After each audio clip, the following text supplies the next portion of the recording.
setting. Yep. And the question that I've posed first here is, what's the science to To setting goals. yeah, is there a science, or is it just, is there more to it, or what's the science behind setting goals, do you think? Well, there is some science. There is some science. I had to check out myself as well and remind me. I knew there was some science, so I did. I just checked into the science myself. So there was some early science done in the '60s about goal setting. Edwin Locke and Gary Latham spent years researching the theory of goal setting, and there's quite a lot of online information you can find about that. It culminated actually in them publishing, though they wrote an article in 1968, it was called Toward the Theory of Task, Motivation and Incentives. Then there was variations of that. People picked it up all over the earth, over the world. There was a lot of there's been a lot of things around Yale University, Harvard Business School that have looked at goal setting over the years. But the kind of first core piece came in 1990 from when these two guys, Locke and Latham, published their book, A Theory of Goal Setting and Task Performance, which I found quite fascinating. And they talked about, the kind of 5 core areas about goal setting were clarity, challenge, commitment, feedback, and task complexity. So there is definitely a growing foundation of science and behavioral science around goal setting, and if you were going online, which I did, there are something like 24 million hits on goal setting. You can easily find that. However, that said, as that kind of solid behavioral science foundation is there, turning a little bit spiritual to kind of just add some weight to that. As I've been dutifully studying Preach My Gospel, as you can imagine, what do they call it, the pre-field training for mission presidents, I've faithfully been reading Preach My Gospel, and there's a wonderful definition, which is, I'm going to read it for you, Chris. Okay, it's on page 146, and this is what Preach My Gospel says about the kind of the science to goal setting. Goals reflect the desires of our heart and our vision of what we can accomplish. And in that one line, I think they've captured a lot of the kind of theoretical stuff that those guys in the '60s were trying to establish. But Elder M. Russell Ballard says this specifically. He said on that same page in Preach My Gospel, I am so thoroughly convinced that if we don't set goals in our life and learn how to master the techniques of living to reach our goals, we can reach a ripe old age and look back on our life only to see that we reached but a small part of our full potential. When one learns to master the principles of setting a goal, he will then be able to make a great difference in the results he attains in this life. And I think that for me kind of just encapsulates it all. Yeah, full stop. Amen. Absolutely. Okay. What are the ingredients of a good goal then?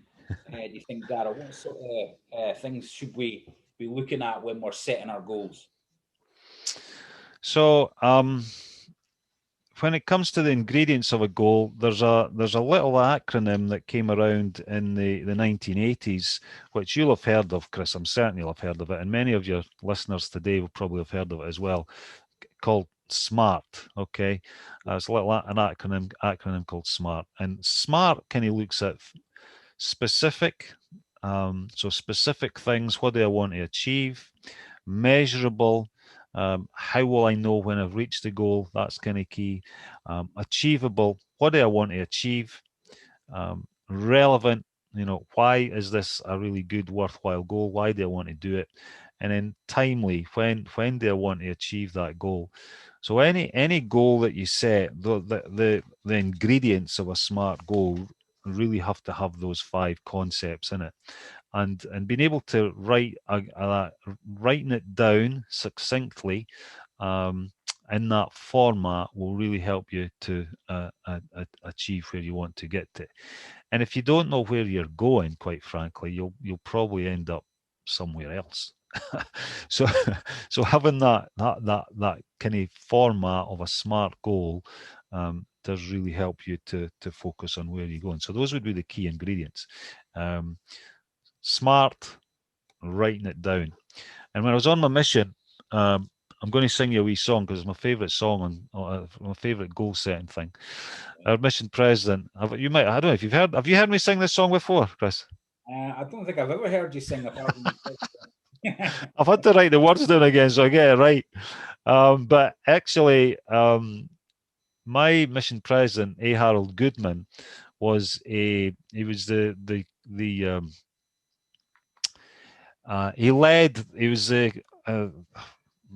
what do you call the person who leads the music again? An orchestra. Conductor. The conductor. He was a conductor of the BYU's orchestra, and he was quite an accomplished musician himself. And apparently, in the early '80s, someone, I don't know who it was, wrote a little ditty about goals to some sort of BYU music. So this is how it goes, anyway, because we used to sing this as our mission song at different mission meetings and zone conferences and everything. But it had a big influence on me in my life, and it kind of encapsulates the ingredients of goals. Okay, set a goal and you will never fail. You can always do what you want to do. Set a goal. Be sure to write it down and you'll see what it can do for you. Set a goal. Be sure to act it out. If you work real hard, it will come about. Set a goal. Be sure to write it down and you'll see what it can do for you. Yeah. I had no idea you were hiding that talent, Daryl. But in that little ditty, it's a bit, it's quite a pithy little song. Yes. It kind of captures, write it down, work real hard, and you'll see what it can do for you. Act it out, and for me, those are the key ingredients of setting a goal. Yes, I had a manager once who would always say, if you don't write your goal down, it's just a wish. Yeah, absolutely. So I think, yeah, that process, there just must be some magic sort of ingredient there of, the law of attraction or something, or the energy of a goal. I think when we write it down, something happens maybe that doesn't when it's not written down. Why do sometimes or often we fail in our achieving our goals? Yeah. Thoughts on that at all? That's a great question because I've failed a lot on my goals. There's a really good, if you go on YouTube, anybody who's listening, you can go on YouTube and find a really good piece by Will Smith, the actor, and he's got a really good little kinny ditty on. He's entitled it "Fail Early, Fail Often, and Fail Forward." Okay.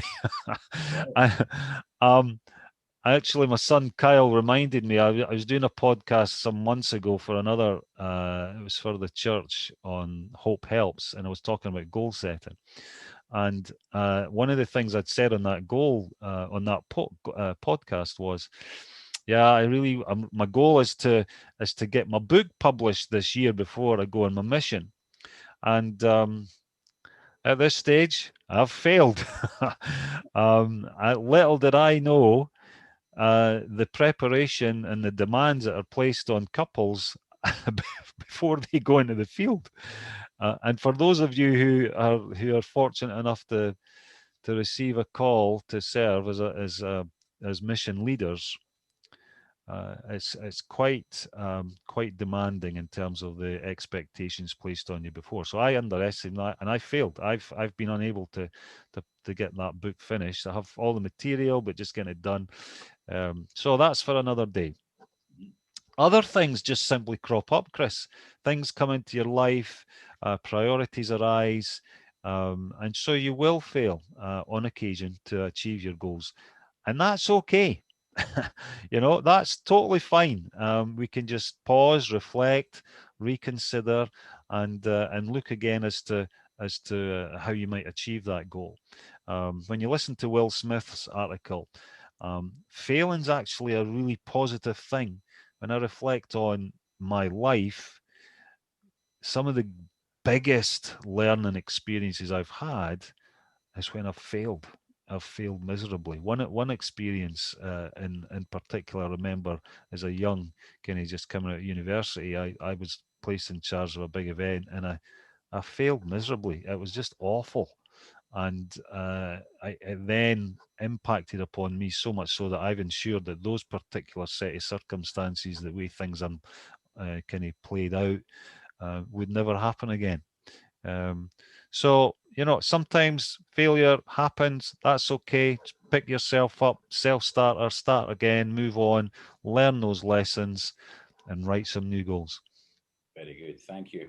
So I think you've probably answered this next question with other things we've been discussing. So I'm going to ask the next sort of two questions here together, if Yeah, that's all right. And basically, this one is, so once we've got our goal in mind, as we've discussed, yeah. we've written it down, which we've discussed is really important. We're ready to go. What are the next steps? And if there was one golden rule when it comes to setting goals, one, if you could only give us one bit of counsel or one thought, the golden rule when it comes to setting goals, what would it be? Okay, the golden rule is simply this, and you'll just laugh at this. It is set them. Write them down, set them, because those that you've made a nice little couplet there, but you'll be stunned. And to quote you, what you just said, it's if you don't write them down, it's merely a wish. You Yes. know, the number of people who do not get to that stage of actually doing that and taking that action of writing them down is probably, I don't know the stats on it, but I'm having coached many people in that space for a long time, I'd reckon it'd be at least half. Oh yeah, I'll get to that. I'll do. They make excuses, and they never do it. Okay, so not for me, Chris, and it's kind of maybe it sounds like a bit of a cop out, but you've got to write them down. And then once you have written them down, action them and be held accountable for them. So share them with your friends, share them with your family members. Frequently, we've sat as a family and we've talked openly about our goals, and for me, that's kind of key. Um, so one of the biggest stories I had on goal setting, and just to kind of that answer that question, a personal story. At a kind of lower point in my life, and I was kind of struggling, and I was way back in the late 80s. There was a period of time that I just kind of things weren't going quite so right for me, and my mum. I remember my mum coming in one night and just having a little chat with me. I was at home, and she talked about kind of the importance of looking to the future and maybe setting some goals. And she reminded me of the goals. Goal setting. So I set some big, far-reaching goals, 5 big goals. So one was to enroll and graduate from university. Secondly, to get married, learn a foreign language, travel around Europe, and be debt-free. Okay, so 5 big goals. And I set a very, a very ambitious 5 year. It was a 5 year plan. Um, Within those 5 years, I had achieved all of the goals, except from debt free. I didn't have I had a mortgage, but every other piece of debt was gone.